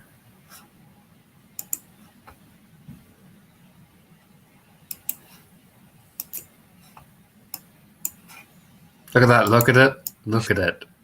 Oh, look at her little face. Oh, it gets worse. I've got another one. Because, you know, she gives a little nod, right? Oh, no. Mm-hmm. Oh, bro. Oh, buckle up, Katie. You brought this on yourself. Oh, thank God. Featherlight is a heartless bitch. No, Oh, she's not. yes, she is. Don't you tell her. It gets worse, Katie. It gets worse. A little nod with that stuffed up. Oh, God. Oh, poor baby. Look at her. Mm-hmm.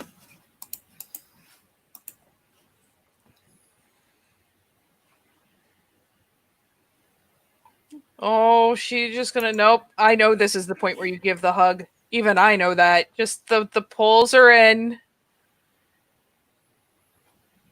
You can try to Pulls tell her me. in.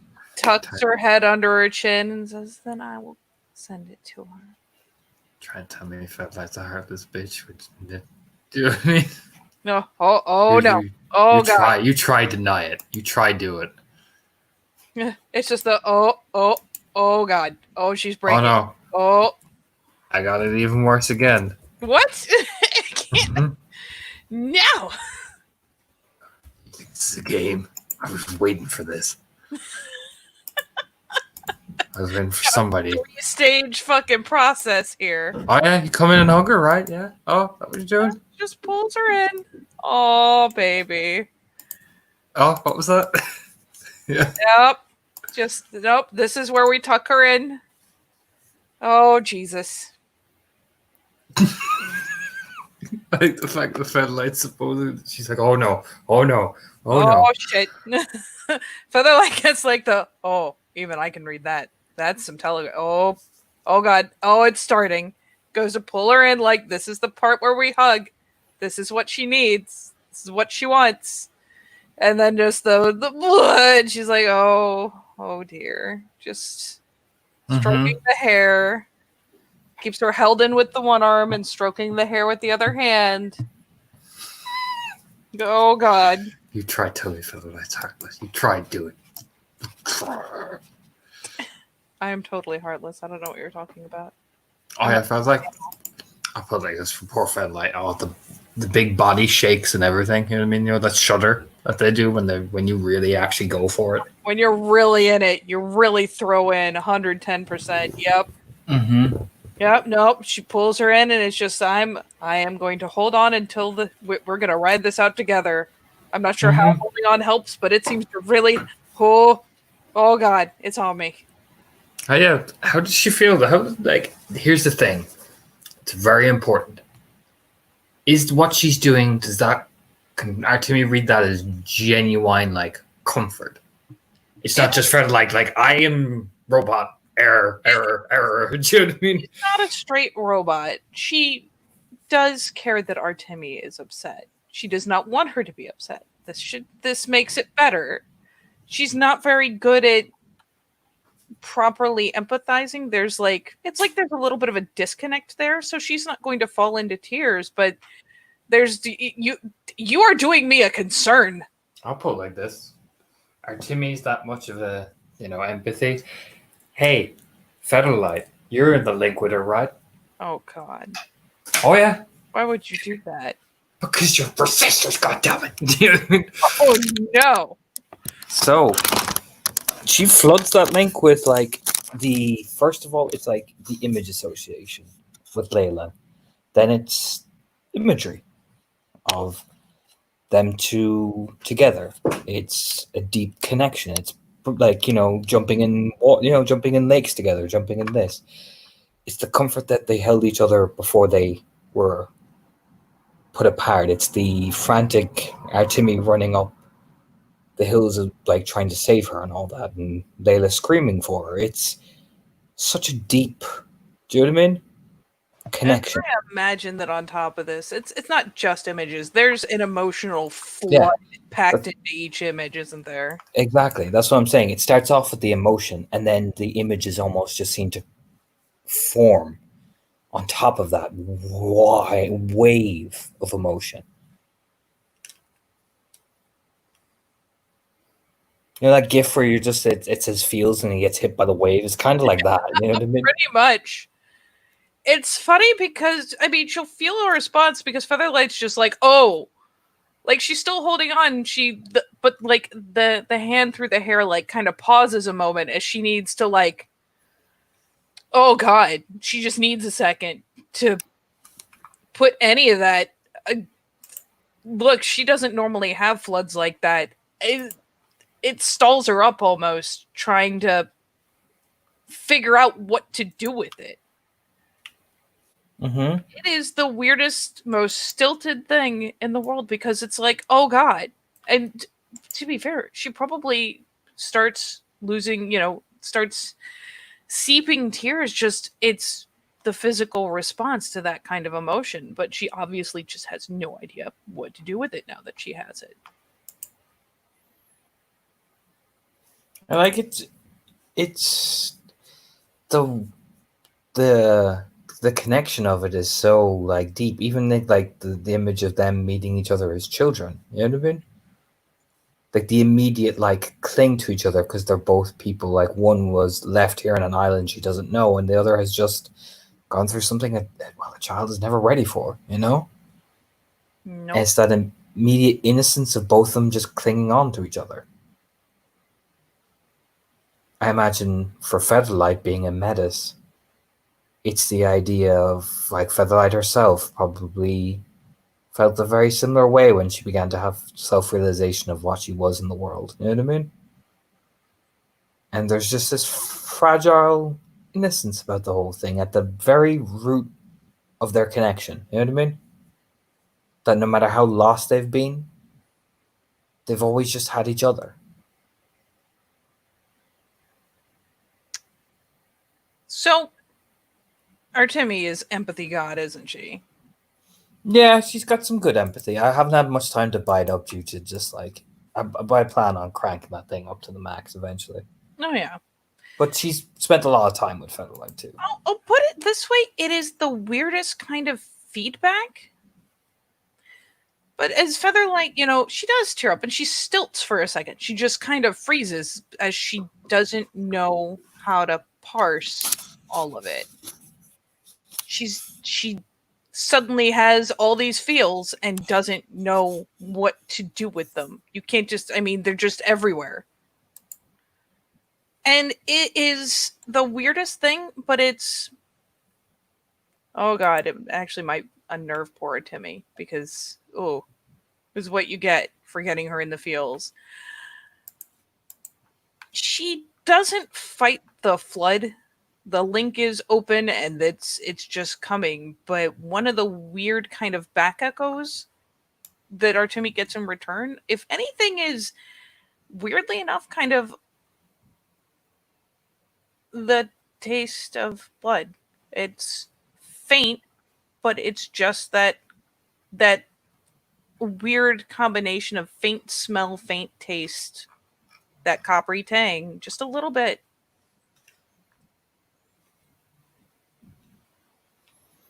As Featherlight just probably in response to all that clings her in. The hair stroking stops because that takes conscious thought to do. But clings her in, and that's what she gets back. It's not, it's the tight hug, but it kind of is a monkey wrench almost. It's not a normal comforting thing. It's not a normal outlet. But it's it's the backdraft from all that flood, the little bit that trickles back. Mm-hmm. Ironically, because of the emotional flood, it's not that Featherlight doesn't have emotions to give back. It's just that they are completely overwhelmed by the intensity of what's flooded in. So it's more of the same, and it's that weird coppery taste and smell. Just enough to detect it. And Featherlight, you just, it gets worse because she starts apologizing. And it's all blubbery. I can't do it because you know what I mean? You'd have to actually cry to get that real. Yeah. But she starts blubbering and like she just clings on to you more because now I've upset Featherlight. Oh shit, do you know what I mean? It's that hyper-panic, you know what I mean? Of oh no, do you know what I mean? I have to now take care of Featherlight, but I have to take care of me. But Featherlight, do you know what I mean? It's the clinching and she gets. Initially, it's just the soft like shushing, like no, and then it's not a traditional rocking like that the rest of Western world would. It's not the back and forth. Sorry, I just threw stuff violently. Featherlight soul. Pretty much. Yeah, no, it gets weirder. It's a little bit of motion. It is the weirdest. Again, it's so outside of Featherlight's norm. It's just the slightest motion, as if maybe this will. Yeah, it's what you do with a baby almost, and she, will carefully try to shush, And if she can get her to even pause for a moment in the blubbering, she starts humming.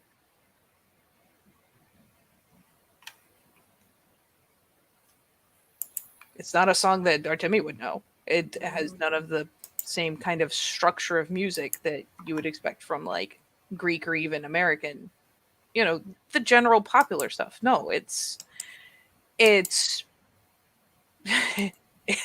hella octana, put it that way. The notes and the patterns are different, but she starts humming and it's still mellow and it's still kind of a deep in the throat soft hum, but it's wow, that's new.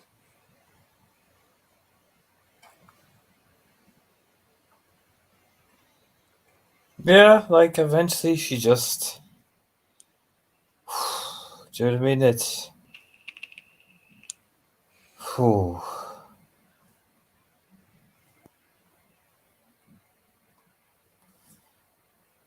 And as the process goes on, it's almost kind of it's not pulse like, it's not that frequent, but every so often there'll just be that little tingle of a taste and scent of copper, and it'll fade.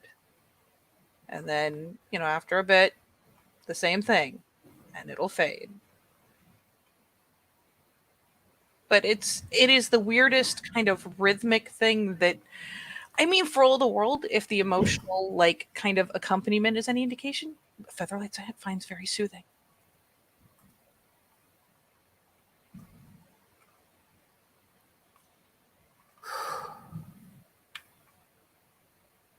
But she just keeps doing the little bit of the rock, the hum. Just finally, when she starts to kind of pull herself back together a little bit, starts stroking the hair again. Just, oh, you found her soul.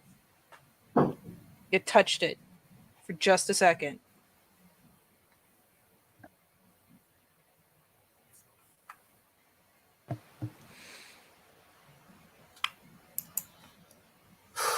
Yeah, she eventually just lets out her breath, and it's like her hair's kind of everywhere. You know what I mean? Oh yeah, I mean, Featherlight still holds her in even when she calms down.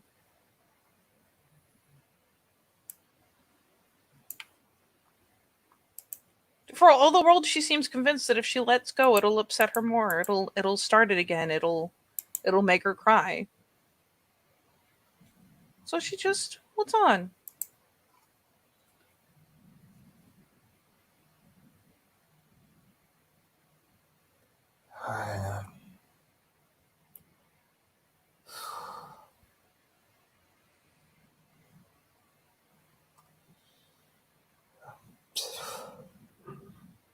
I'm okay.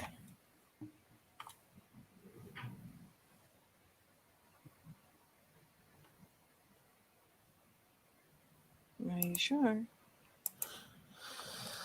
No. That's probably get the No. weakest. No. Do you know what I mean? The weakest. No. I know you will stay here.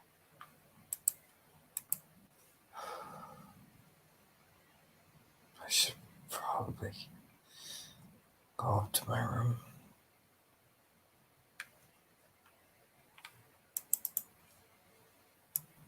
Should you, or do you want to?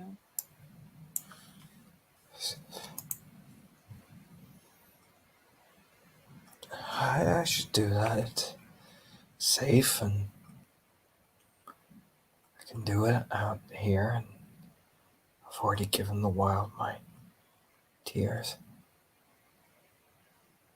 I think I've given enough for today.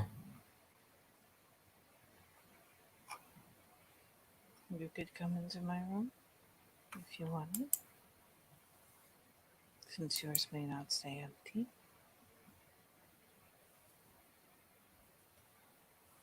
Sure. And we'll wait for her to finally make that first move, like really commit enough to start the shift of weight and everything. And once our Timmy starts to ease up, we'll unfold. Yeah, you can literally just see her. It's like she's telling herself, "All right, now, Artemi, it's time to get up. I mean, time to get up. Just gonna get up. Just gonna get up." And she just takes her steps and eases up. And again, I mean, by time she is up again, Featherlight has found the conscious, the presence of mind to wipe her face clear. Like, nope, You didn't see anything. No. nobody saw shit. But she eases up and just takes Artemi by the hand and goes to lead her just into the barn. Out in Mm-hmm. somewhere that, I mean, she doesn't have a bed in the traditional sense, but she does have a pile of furs and blankets and stolen pillows. One of them's one of the couch pillows. You wonder where that went. But she does have kind of a nest in there. Would you like to end the scene there, Katie? Yes, I would. How dare you?